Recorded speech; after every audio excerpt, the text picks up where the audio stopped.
Hi, how are you? Today I'll be talking about the director's notebook.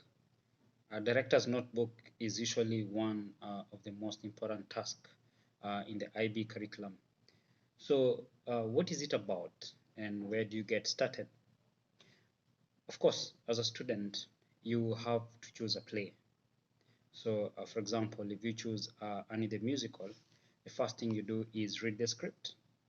Of course, many students like watching the play in form of a film or a movie, and then they read the script. Whichever way you choose, as long as you understand what the play is about.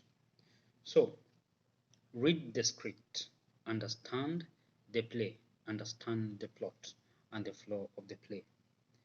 Of course, the most important thing is also to have an initial gut. How did you feel when you're reading this play?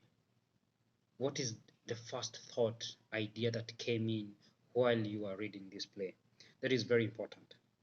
For me, I always say that it is important you also look at the author's life. Uh, Look at the author's biography. What were they doing while they were writing this play? How did they grow up? What happened? Which schools did they go to? What was their mental state? What did they go through? And did life experiences affect their writing? So most of the plays that you get to read have authors been affected by life, and that impacts their writing.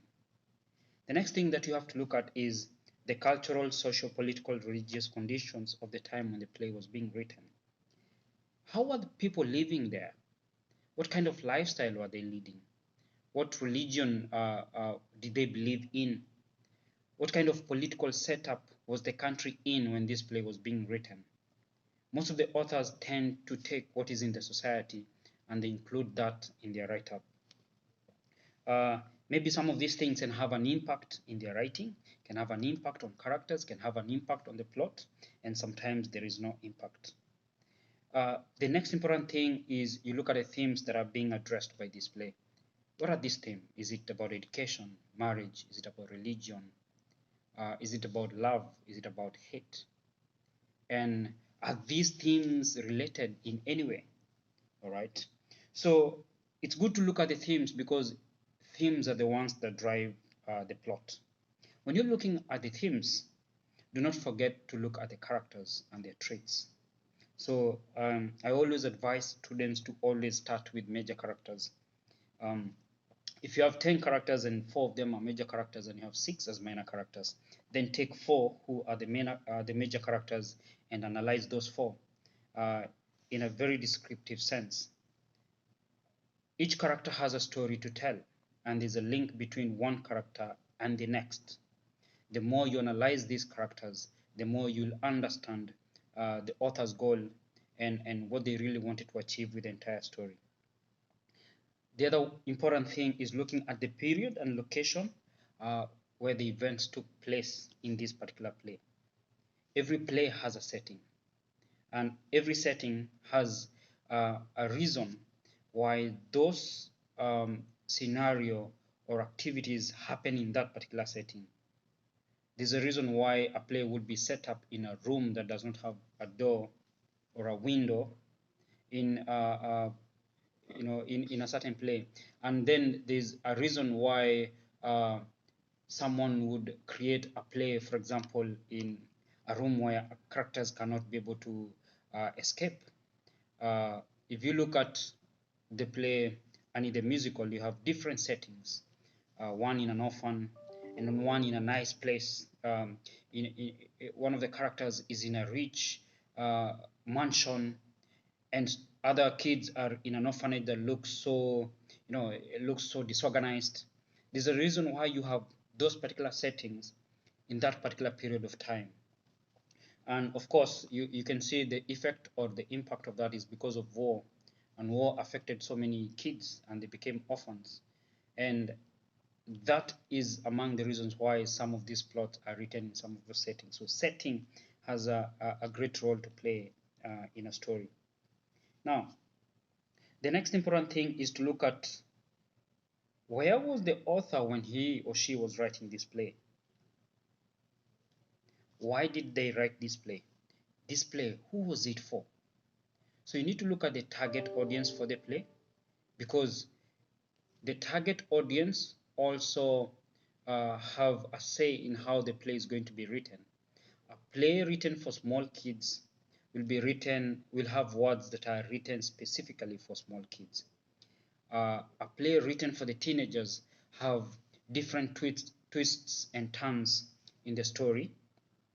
And a play written for those who were affected by war have different terminologies, have different scenes. Scenes are arranged in a different manner to create a certain mood. We'll have different stage directions. We'll have different setting. So the target audience also really affects the story. What was the playwright trying to say? Does the play has intended meaning, or are they direct meaning? Do we have symbols in the play? So what was the main idea? What did the author want to say? So as a student reading the script, you have to try and get into the mind of the author and try and see what the author was trying to say. Was this play intended to change the status quo of the society? Did it have any meaning? Was it just for entertainment? Was it just to make fun of people within the society, or to make even the audience happy and laugh? All right. And then the other thing that is so important is you look at this play and how it relates with other plays. How does it relate with other plays? Probably at that time and also at modern times. And the last three things that I want to talk about that are so important when you're looking at the play text, context, and ideas presented in the play, which is what you look at the beginning of director's notebook, is you look at the play's reception the first time it was put on stage. How was it received? And how are the reviews? And the last thing is you look at, after you've researched on this play and you've read the play, what is the impact of the whole journey to you as a student? How do you feel? What did you find out when you look at its context, when you looked at the author, when you looked at the themes? What do you understand now that you did not understand? What's the impact of all that during your research? So that's the beginning of the director's notebook. And in our video that is going to come next, you're going to be looking at what else you can look into while doing your director's notebook.